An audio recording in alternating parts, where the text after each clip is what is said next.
October 23rd, 1624 year, the steppes of Ukraine. 20,000 Tatar warriors march in a tight column. They carry with them thousands of prisoners, gold, silver, and everything they looted during another destructive raid. They are confident. They are sure of victory. They are sure that no one will stop them. They are wrong. From the rise, an armored rider emerges. Behind him another, then dozens, hundreds. 5,000 Polish hussars and cavalrymen stand on the top of the hill, forming a line of death. Hussar wings flap in the wind. 5-meter lances shine in the sun. The Tatars stop. For the first time that day, they see fear in the eyes of their commanders. Stanislaw Koniec-Polski, the great crown hetman, raises his hand. Silence. Only the wind carries across the steppe the ominous sound of thousands of pairs of hussar wings. He lowers his hand. 5,000 Polish riders charge into the attack. This will not be a battle. This will be a slaughter. 20,000 against 5,000, 4 times more enemies. Any military analyst would say this is suicide. Any reasonable commander would retreat. Any normal person would consider this the end. But Koniec-Polski is not a normal man, and his Hussaria is not a normal army. In the next hours on the steppes near Martinau, one of the most brutal and total destructions of an army in the history of Polish-Tatar wars will take place. 20,000 warriors will walk into an ambush.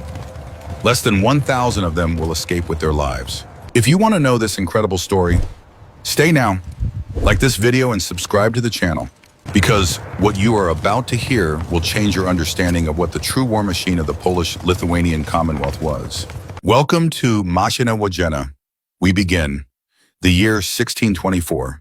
The Polish-Lithuanian Commonwealth is in a state of permanent war on its southeastern borders. These are not wars in the classical sense of the word. This is something much worse. This is an endless nightmare for thousands of families living on the borderlands. The Crimean Khanate, a vassal state of the Ottoman Empire, for decades has been conducting regular activity that can be described in one word: plunder. But this is not ordinary plunder. The Crimean Tatars have created a real industry based on slavery. Every year, sometimes several times a year, their hordes cross the borders of the Commonwealth with one goal: to capture as much living goods as possible. Their methods are brutal and perfected over generations. They fall on villages at dawn, kill men capable of fighting, burn everything that cannot be taken, and shackle women, children, and young men in chains. During one raid, they can abduct from 5,000 to 10,000 people. These people never return home. They end up on slave markets in Kaffa, in Istanbul, across the entire Ottoman Empire. For the Commonwealth, this is not only a human tragedy, it is a strategic problem. Entire regions are depopulated. Villages cease to exist. Fields lie fallow because there is no one to cultivate them.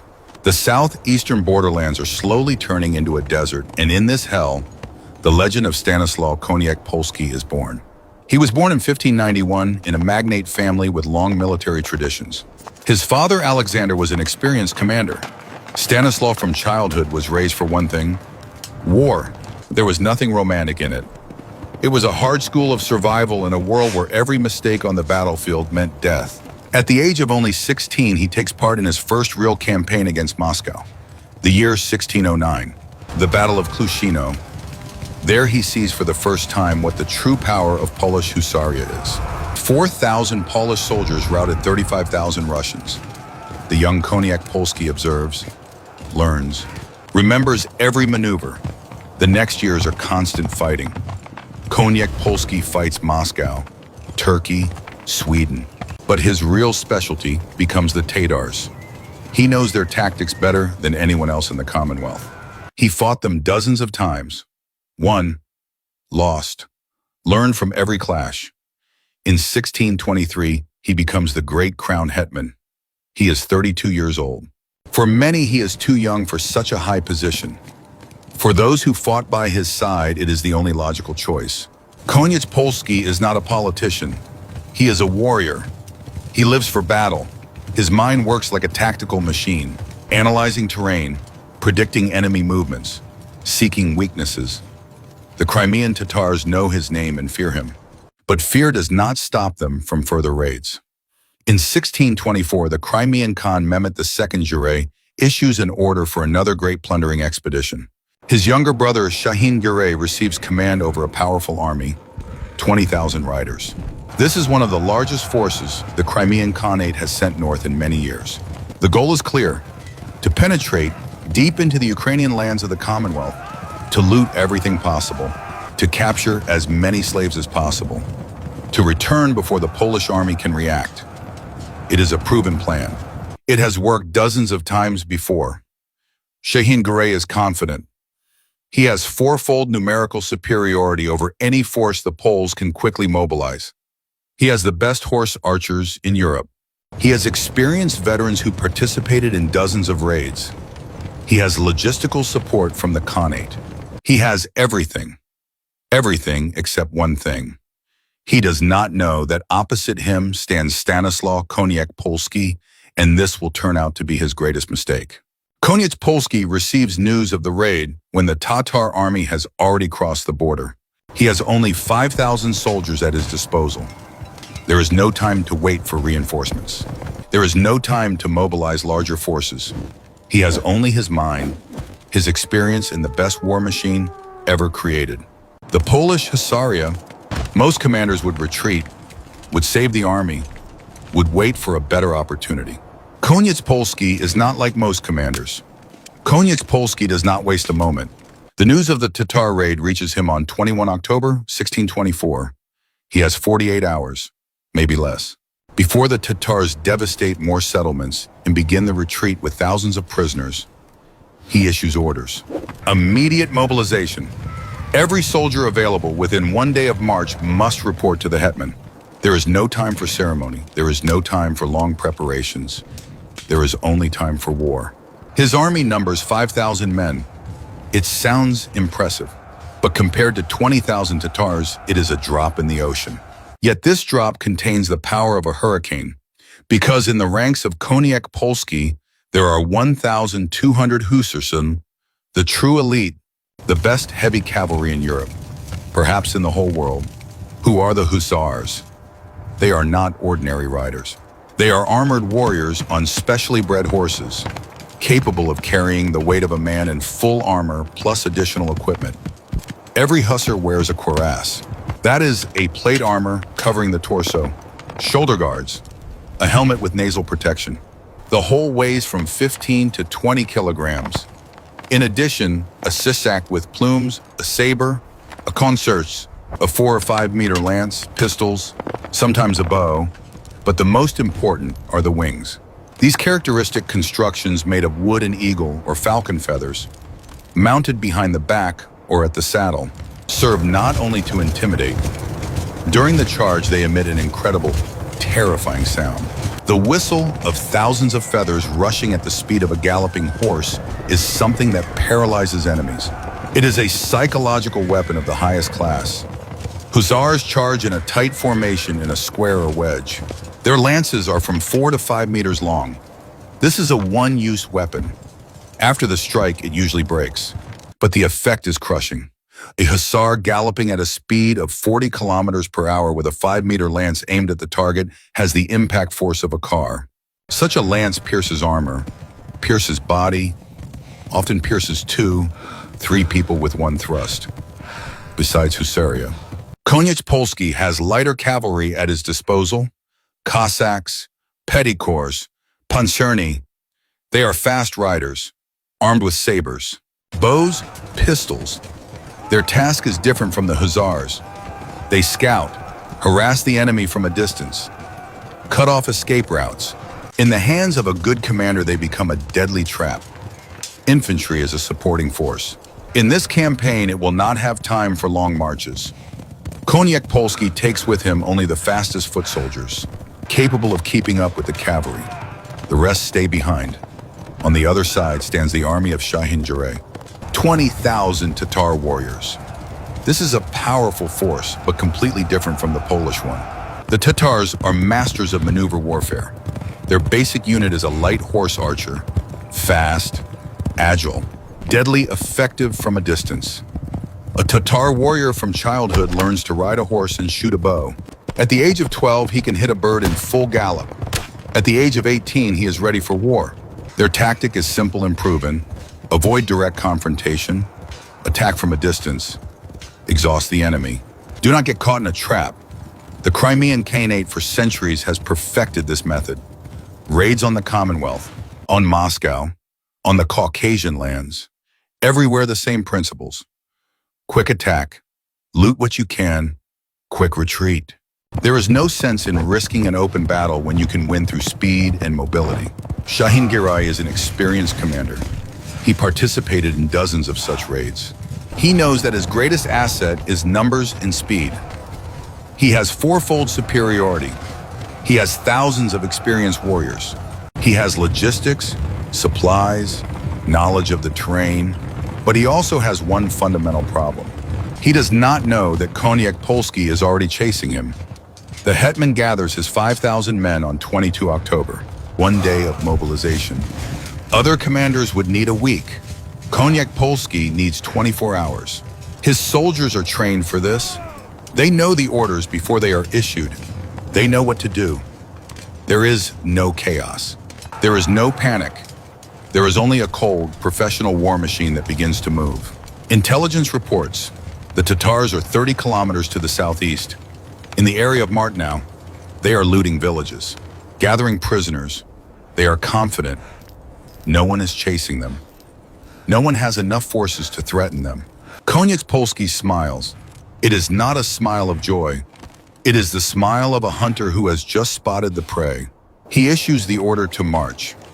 5,000 soldiers move at night. It is dangerous. A night march can disorganize the army. Horses can stumble. People can lose direction. But Koniec Polski has no choice. Every lost hour means more victims. More prisoners who will disappear forever on the slave markets. They march in silence. Prohibition on lighting fires. Prohibition on loud conversations. Only the clatter of hooves and the clink of armor. The night of 22 to 23 October. Cold steppe wind. The sky full of stars. Koniec Polski rides at the head. Observes the terrain. Knows this land. Fought here dozens of times. Knows where the rises are. Knows where the valleys are. He knows where to hide the army and knows where to set a trap. At dawn on 23 October, he reaches the hills near Martinow. He stops the army.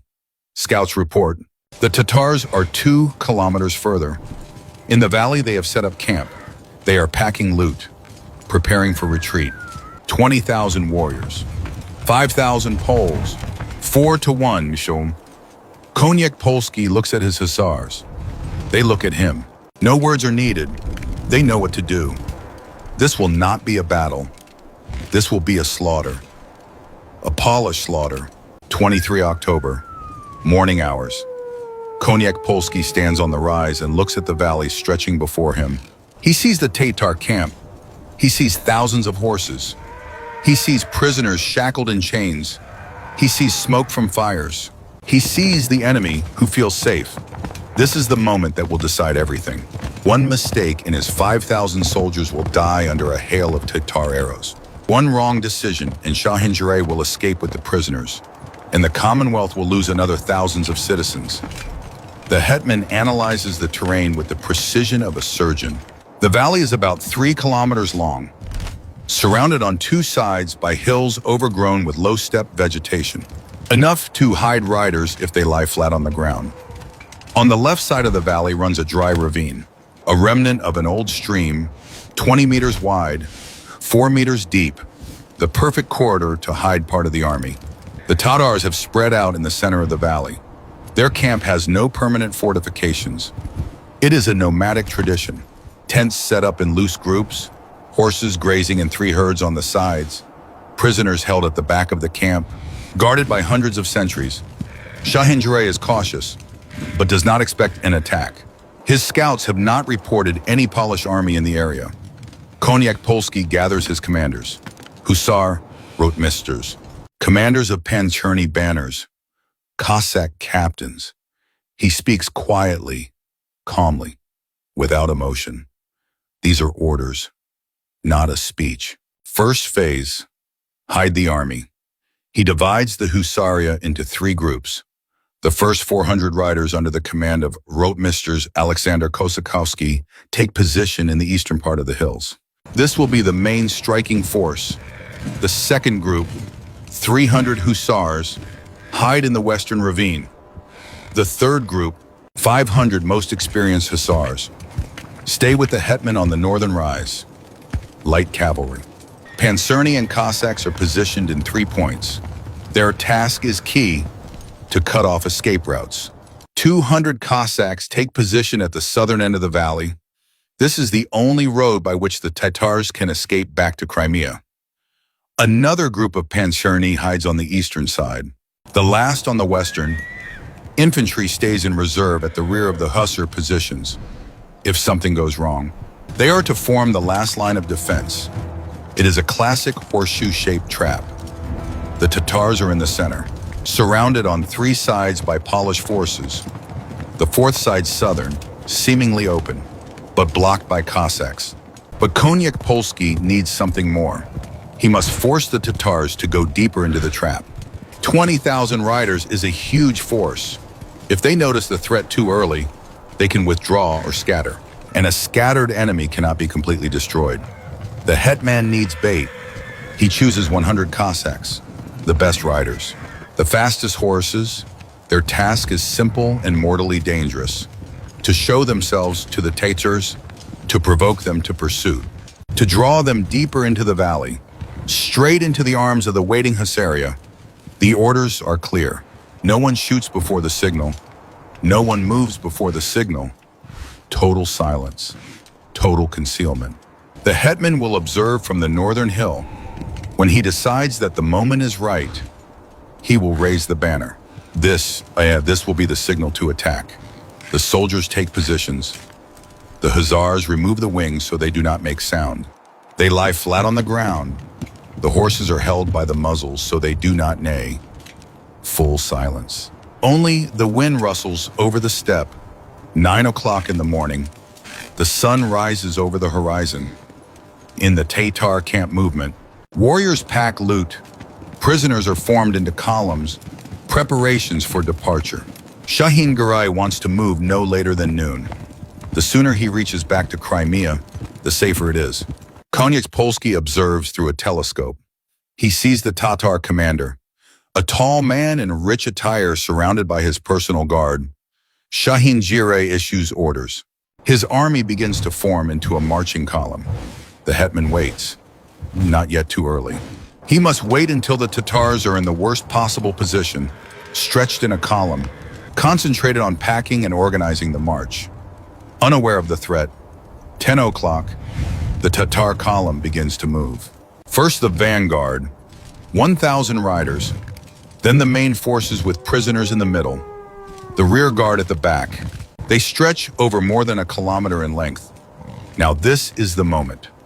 Koniec Polski gives the sign. 100 Cossacks emerge from behind the southern hill. They gallop toward the Tatar column, shouting, shooting pistols into the air. This is provocation. This is a challenge. The Tatars react immediately. The vanguard turns around. 500 riders set off in pursuit of the Cossacks. Easy prey. 100 against 500. This will be a massacre. The Cossacks flee. They gallop back deep into the valley. To the north, the Tatars chase them, confident of easy victory. They shout. They laugh. It is fun. It is hunting. 500 meters, 400, 300. The Cossacks race straight toward the northern hill, where Koniec Polski is hidden with the main force of Husaria. 200 meters, 100, in the Tatar camp commotion. Shahin Giray sees that part of his forces has moved away in pursuit. He issues an order. The entire vanguard is to join the chase. 2,000 warriors set off after the first group. The Cossacks pass the northern hill and turn sharply to the east. The Tatars are 20 seconds behind them. They gallop further, deeper into the valley, and then Koniec Polski raises the banner from 3 sides at once. From the hills and ravines, the Polish Husaria emerges. 1,200 armored riders with wings behind their backs. The sun reflects off the cuirasses. 5-meter lances are lowered to the charge position. The Tatars, who a second earlier were laughing at the fleeing Cossacks, now look death in the face. The whistle of hussar wings fills the valley. This is the sound that Tatars fear most in the world. This is the sound that means the end. Hussaria gallops. The ground shakes under the hooves. The distance melts. 80 meters. 60. 40. The Tatars try to stop, turn, escape. Too late. The trap has closed. There is no escape. There is only Polish hussaria and death. The first line of hussaria strikes the Tatar vanguard with the force of an avalanche. 400 hussars under the command of Kosakowski crash into the side of the Tatar column like a steel fist. 5-meter lances pierce bodies. 1 hussar, 1 blow, 2 dead Tatar. The lance passes through the first body. Through the second, it stops only in the third. The impact force is indescribable. Horses weighing 500 kilograms, galloping at 40 kilometers per hour, carrying 80 kilograms of rider in full armor. Physics does its job. The Tatars in the first line die in a second. They have no time to scream, no time to react. They are, and then they are not. Hussar lances pierce them like needles pierce paper. But hussaria is not only the first strike, it is the entire war machine that operates in precise coordination. After the first line comes the second. These hussars have already thrown away their broken lances. Now they reach for konkurts, heavy thrusting swords or sabers. They throw themselves into the whirl of battle. The Tatar formation falls apart. 2,000 warriors, who a moment ago were chasing 100 Cossacks. Now they themselves are the victims. They try to escape, but there is nowhere. From the west, the second group of hussaria strikes. 300 riders emerge from the ravine. From the north, the third group attacks. 500 hussars with Koniak Polski himself at the head. The Tatars are surrounded on 3 sides. The only escape route is south. Hundreds of warriors turn their horses and rush in that direction straight at the waiting Cossacks. The Cossacks do not try to stop them by force. They are not able to. It is light cavalry against thousands of desperately fleeing enemies. But they do not have to stop them. They only have to slow them down. They shoot from bows. They shoot from pistols. Part of the Tatars fall. The rest turn back. They fall back into the arms of the hussaria. In the valley, chaos reigns. 2,000 Tatar warriors surrounded by 1,200 hussars, an additional 2,000 Polish light cavalry. This should give the Tatars numerical superiority. But in close combat, in a tight clash, numbers cease to matter when one side has absolute superiority in armor, armament, and training. A hussar in full armor is practically indestructible for a Tatar archer. Arrows bounce off the cuirass. They can hit the legs, the arms, the face if the hussar has no visor. But you have to hit these small targets from a galloping horse while the hussar rushes straight at you with a 5-meter lance or with a saber ready to cut you in half. The Tatars are masters of maneuver warfare. On the open steppe with space to escape, attacking from a distance, withdrawing. They are deadly dangerous, but here in the trap with no room for maneuver, forced into close combat, they perish. Shahin Garay in the main camp sees the catastrophe. His vanguard has been drawn into the trap and is being methodically torn to pieces. He hears screams. He sees clouds of dust. He sees hundreds of riders fleeing back toward him, chased by Polish hussaria. He has 18,000 warriors. He can throw them all into battle. He can try to break the Polish encirclement by force of numbers. 4-1 should be enough, but Shahin Garay knows something his younger officers do not. He fought the Poles before. He knows what happens when a Tatar army tries to fight a frontal battle with hussaria. He saw it at Chotyn. He saw it in dozens of smaller clashes. Always the same result. Polish armored cavalry crushes Tatar archers like a hammer crushes ants. He makes the decision. Immediate retreat. He issues the order. The entire army turns. Direction, south, then east, back to Crimea. They abandon part of the loot. They abandon part of the prisoners. Only speed counts. 18,000 Tatars begin to withdraw. It is a controlled retreat, not panic, not flight. The rear guard covers the rest. Archers shoot toward the pursuing Poles. They try to create distance. Koniak Polski sees it from his position on the hill. He sees that the main Tatar army begins to flee. This is exactly what he feared. If he lets them escape in order, they will withdraw to Crimea. They will kill the remaining prisoners they cannot take along the way and will return in a year. In 2 years with another raid, no, this cannot happen. This army must be destroyed completely, mercilessly, so that the Crimean Khanate remembers this day for decades. He issues the order for pursuit, the entire Husaria, the entire light cavalry after them, without stopping, without rest, chase them to hell. The Polish army moves. 1,200 Hussars gallop south. Behind them, 2,000 light cavalry. Infantry stays behind. No chance to keep up. The pursuit lasts 1 hour, 2, 3. The Tatars flee with desperation. The Poles chase with fury. The distance decreases. 400 meters, 300, 200. The Tatar rear guard. 2,000 best warriors stops. They form a line. This is to be the last defense. 2,000 horse archers against 1,200 hussars. They shoot. A hail of arrows flies toward the charging. Husaria, part hits. Horses fall. Riders fall. But most arrows bounce off the armor or fly past. The Husaria does not slow down. Gallops further. 150 meters. 100. The Tatars shoot again. Even more arrows. Even more noise.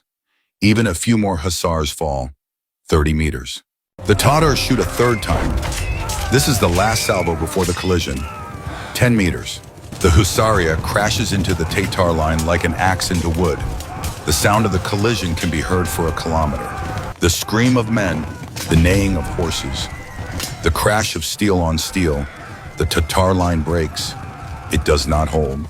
There is no force that would withstand the frontal impact of 1,200 Polish hussars in full gallop.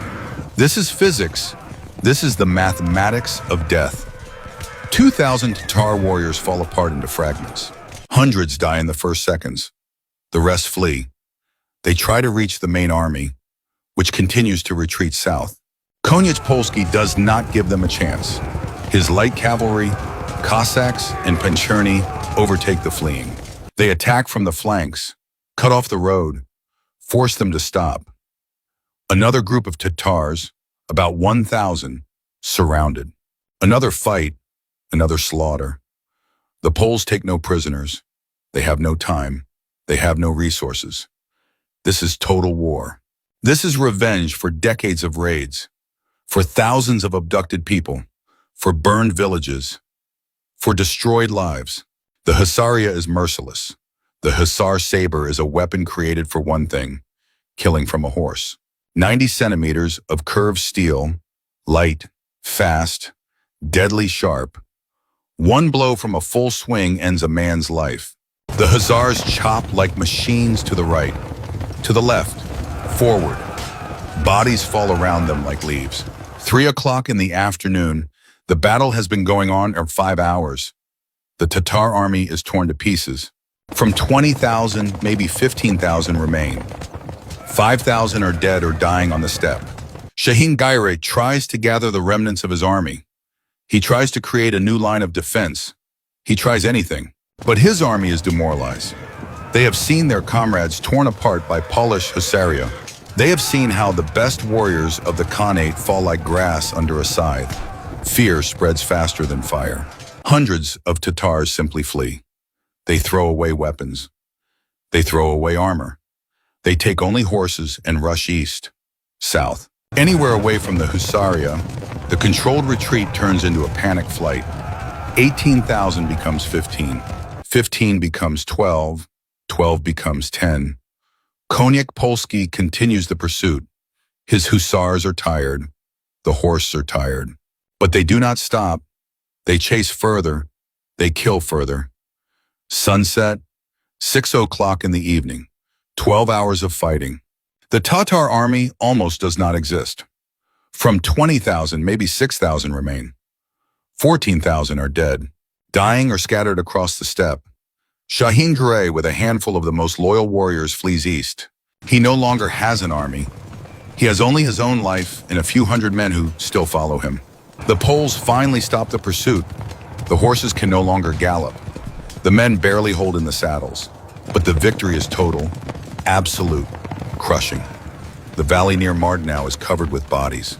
14,000 Tatar warriors will never see Crimea again. Their bones will whiten on the Ukrainian steppe. The battle has come to an end. The counting of losses and victories begins. The night of 23 to 24 October. The steppe around Martinau looks like a slaughter field. 14,000 bodies scattered over 15 kilometers. This was not a battle. This was the systematic extermination of an army. The Polish soldiers set up camp at the site of the initial clash. They are exhausted. 12 hours of uninterrupted fighting and pursuit. Horses fall from exhaustion. Men drop to the ground and fall asleep in full armor. But on their faces there is satisfaction. They have done something that will go down in history. Koniak Polski does not sleep. He sits by the fire and receives reports from his officers. The numbers are unbelievable.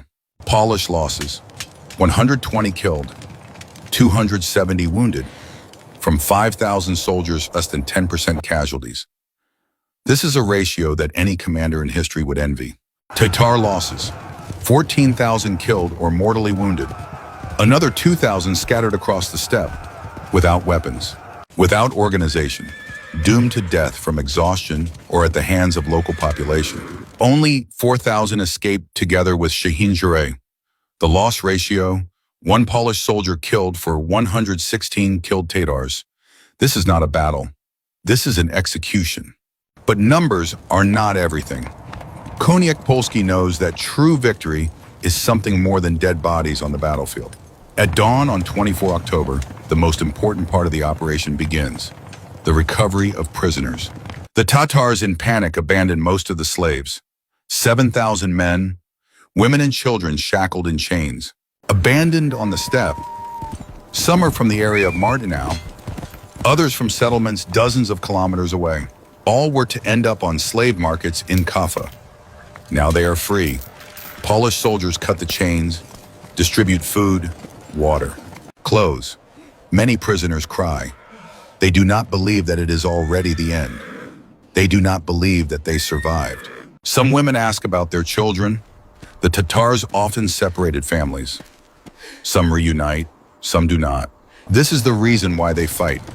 Not for the king, not for the land, for these people. For thousands of such people who every year disappear into the abyss of slavery. The hetman issues the order. All rescued prisoners receive escort back to their villages. Each receives provisions for a week. Each receives clothing. The Commonwealth takes care of its citizens. But this is not the end. On the battlefield lies something equally valuable as human life: Tatar loot. 20,000 Tatar warriors came to Ukraine not only for slaves, they also came for gold, silver, fabrics, grain, everything that can be sold or exchanged. Now all this lies abandoned on the steppe. Polish soldiers collect the loot.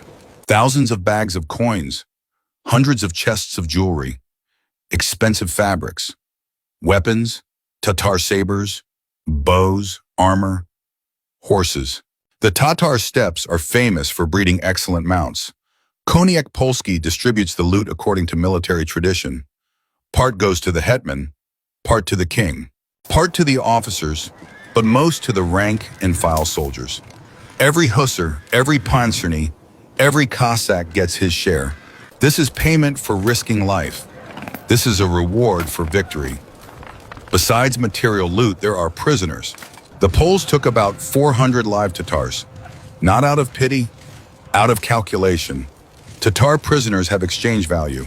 The Crimean Khanate will pay ransom, or the Commonwealth will exchange them for Polish prisoners held in Crimea.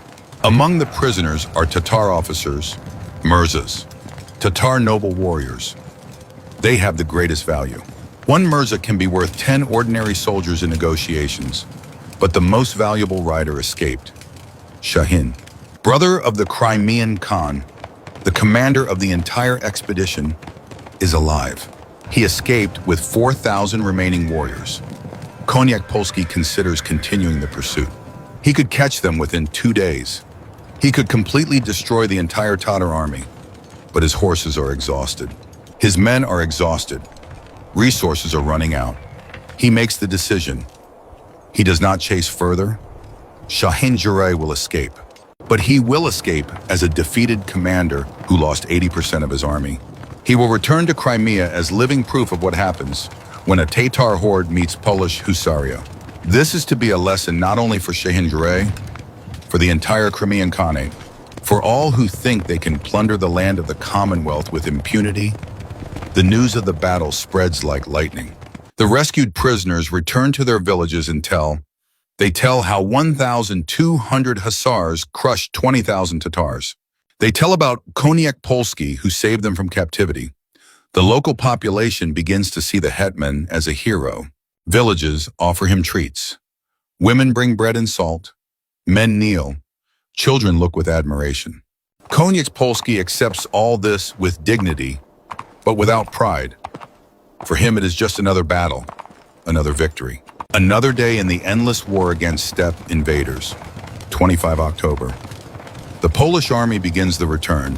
They lead with them 7,000 rescued prisoners, 400 Tatar prisoners, thousands of horses, tons of loot. It is a triumphal return. On the way, they pass places of earlier Tatar raids, burned villages, empty fields. Sometimes only a chimney sticks out from the rubble. This is all that remains after someone's family. The soldiers look at these ruins and understand. They understand why they fought. They understand why they could not let the Tatars escape. They understand that every killed Tatar warrior means fewer raids in the future, fewer burned homes, fewer abducted children. The Battle of Martinau is not only a tactical victory, it is a moral victory. It is proof that the Commonwealth can defend its citizens, that it will not leave them alone in the face of steppe terror. And this is only the beginning of the consequences of what happened on 23 October 1624. The news of the catastrophe near Martinau reaches Bakhchisarai, the capital of the Crimean Khanate. At the beginning of November 1624, Shahin Jurey stands before his brother, the Khan Mehmed II Jurey, with the remnants of his army. 4,000 exhausted, demoralized warriors. This is all that remains of the 20,000 expedition. The Khan listens to the report in silence. 14,000 killed, 7,000 prisoners lost, the entire loot abandoned, 400 warriors in Polish captivity. This is the worst military defeat of the Crimean Khanate in decades. Mehmed II Jurey scolds his brother. He knows that Shahin fought as best he could. He also knows that the opponent was Konyak Polski, and that explains everything. The reaction of the Khanate is immediate.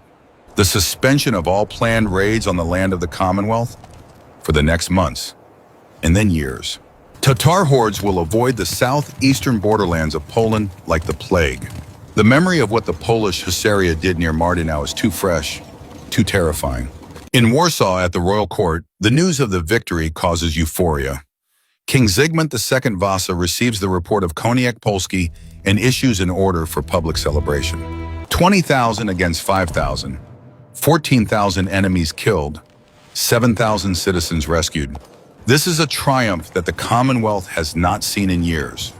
Konyak Polski receives financial rewards, land grants, titles, but the hetman accepts all this without enthusiasm.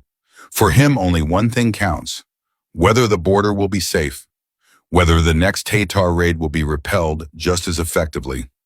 Now it is time for analysis. Why was Martinau such a total victory? What did Konyak Polski do? What did other commanders not do in similar situations? The first lesson: terrain. Konyak Polski did not attack the Tatars on the open steppe, where their advantage in numbers and mobility could work. He chose a valley surrounded by hills. He created natural conditions for an ambush. The terrain worked for him against the enemy. The second lesson: the element of surprise. The Tatars did not expect an attack. They were convinced that no Polish force was close enough to threaten them. Koniak Polski used this by marching at night, hiding his army, striking exactly when the enemy was most scattered. The third lesson, psychology, the use of bait. Hundreds of Cossacks who provoked the Tatars to pursuit was a brilliant move. The Tatars could not resist easy prey. They fell into the trap through their own confidence. The fourth lesson, coordination. An attack from three sides at once required perfect timing. If one group of Husaria struck too early or too late, the entire operation could fall apart. Koniak Polski showed a masterful level of command. The fifth lesson, ruthlessness. When the Tatar army began to flee, Koniak Polski did not stop. He led the pursuit for 12 hours. He did not give the enemy time to reorganize. He turned the enemy's defeat into total extermination. But the most important lesson is the role of Husaria. It was the weapon that decided everything.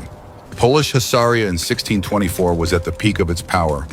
Over 100 years of tactical evolution, selection, training, equipment, all this created formations unparalleled in Europe.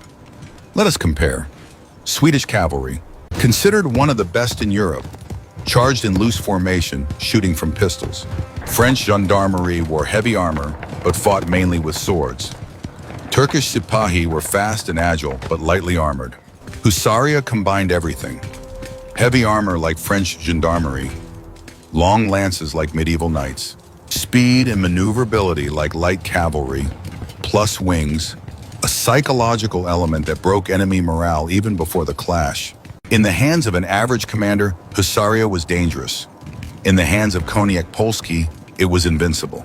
Other European armies begin to pay attention. Diplomats send reports to their capitals.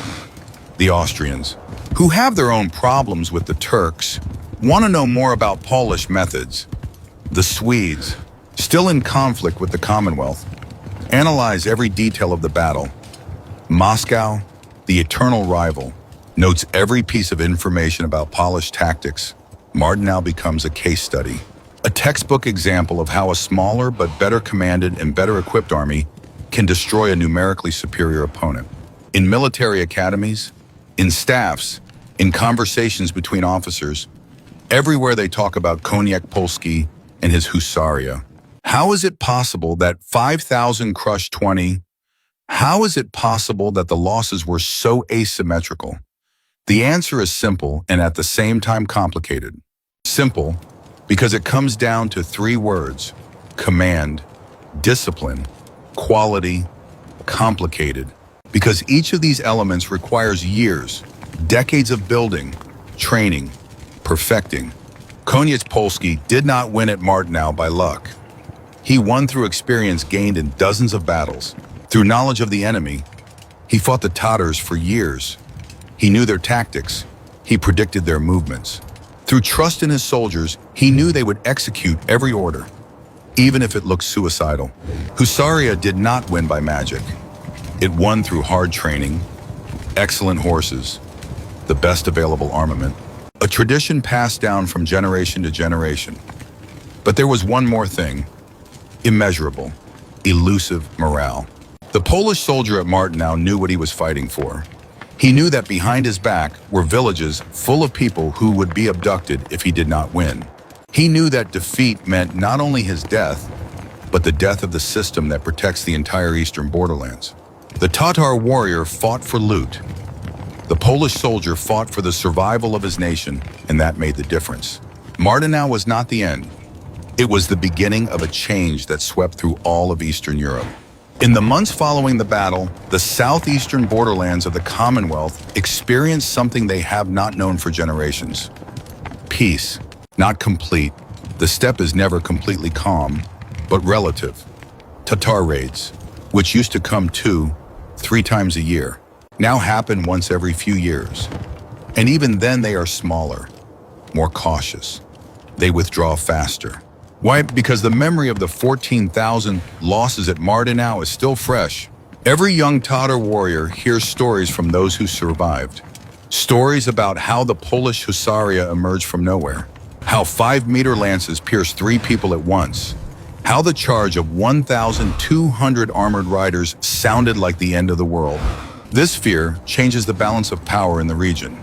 The Crimean Khanate, which for decades treated the Southern Commonwealth like its own slave warehouse, now looks at this land with respect mixed with fear. Mehmed Giray signs a peace treaty with the Commonwealth in 1625. This is not eternal peace. No treaty with steppe nomads is eternal, but these are years of respite for thousands of families living on the borderlands. For Koniec Polski, Martino is one point in a long career. He will fight for another 20 years against Moscow, against Turkey, against the Swedes, again against the Tatars. He will win most battles, lose some, but Martino will remain his masterpiece, the battle that will be studied by future generations of commanders. In 1646, Stanislaw Koniec Polski dies in his court in Brody. He is 55 years old. His body is destroyed by decades of war, wounds, contusions, exhaustion. But his legend has him. Who was Koniec Polski? He was a product of his era, an era when the Commonwealth fought on all fronts at once. He was a soldier who never knew peace. He was a commander who understood that numbers do not win battles. People, tactics, determination win them. But Martino is not only the story of one man, it is the story of a military formation that for a short, brilliant moment in history was the best in the world. Polish Husaria will survive almost 100 years after Martino. The last great Hussar charge will take place in 1719 at Kalek against the Russian. Then Husaria will disappear, not through defeat on the battlefield, but through technological change. Muskets will become too effective, artillery too deadly. Heavy cavalry will cease to make sense in 18th century wars. But in its golden age between 1550 and 1710, Husaria was a legend, and Martino was proof of that legend. What can we learn from this story 700 years later? The first lesson: numerical superiority does not guarantee victory. 20,000 Tatars lost to 5,000 Poles because the Poles had better command, better planning, better execution. In business, in politics, in life, quality beats quantity. The second lesson: knowledge of the opponent is key. Koniec Polski won at Martino because he fought the Tatars dozens of times before. He knew their tactics. He predicted their movements. He knew where to set the trap. You cannot defeat an enemy you do not understand. The third lesson: timing is everything. Koniec Polski could have attacked earlier or later, but he chose the exact moment when the Tatar army was most vulnerable during packing loot in a marching column, stretched, unsuspecting. Finding the right moment is often more important than the attack itself. The fourth lesson: coordination requires trust. An attack from three sides at once could not work if the commanders of individual groups did not trust each other.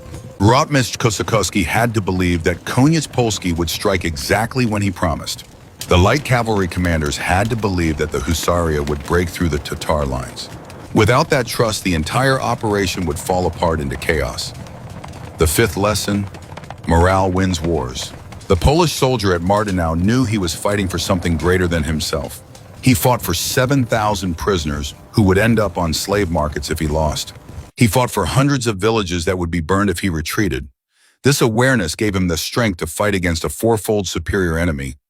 But there is an even deeper lesson, often overlooked in military analyses. Martino shows what happens when a system, even a small one, is perfectly optimized.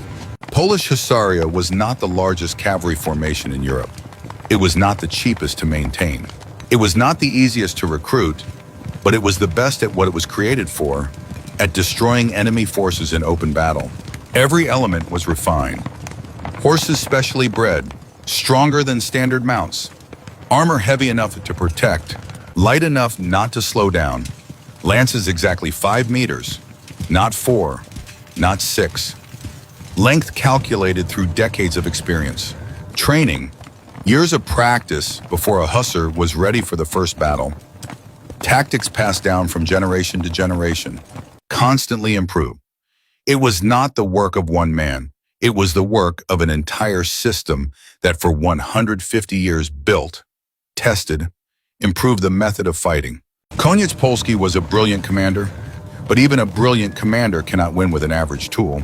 He had the best tool his era could create: And this leads us to the last, perhaps the most important reflection. Martinel happened once, exactly such a scenario, 5,000 against 20, 14,000 killed with 120 own losses. It never repeated. Even Koniec Polski in his later battles did not achieve such a total victory. Why? Because Martinel was a coincidence of perfect circumstances, the right terrain, the right opponent, the right moment, the right commander, the right army. Everything had to align. And on that day, on 23 October 1624, everything aligned. History does not repeat itself, but it provides lessons. Martinel teaches us that seemingly impossible victories are possible if you combine preparation with opportunity. That numbers lie when one side has qualitative superiority. That fear is a weapon as powerful as a sword. That a well-trained, well-commanded unit can defeat an army. For the inhabitants of the southeastern borderlands of the Commonwealth, Martinel meant years of relative peace. For the Crimean Khanate, it meant the end of confidence in raids on Polish lands. For the history of military art, it meant proving that heavy cavalry still has a place on the battlefield, even against fast mobile steppe archers. And for us, 700 years later, Martinel remains a reminder that determination, preparation, and excellence of execution can overcome even the most overwhelming odds. Stanislaw Koniec Polski was not a saint. He was not an idealist. He was a tough, ruthless professional who understood one thing better than anyone else in his era: how to win wars. And on 23 October 1624, near Martinel, he showed the world what military perfection looks like.